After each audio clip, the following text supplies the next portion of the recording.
butcher, gagawa tayo ng pang beef local cubes. Yan. Yan. Ganyan lang yan. Parang 1 inch cubes. 1 inch. Ang ano yan. Yan. Ang kwadrado niya, puro 1 inch to 1 inch. Yan. Bali, trinilim ko na ito mga butcher. Wala na siyang taba. Taba. Ganyan muna natin siya. Ganyan ang beef low-fat cubes ng New Zealand. Ganda. Quality oh. Iniwa ko siya ng paganyan. Sukat, dalawa.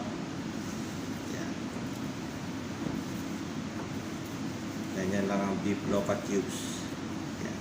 Pa. Tapusin natin ito. Kailangan medyo matalim yung kutsilyo nyo mga butcher. Yan. Bali yan ang beef low-fat cubes mga butcher oh. Gandang quality yan mga butcher. Kaya hanggang dito na lang. Okay?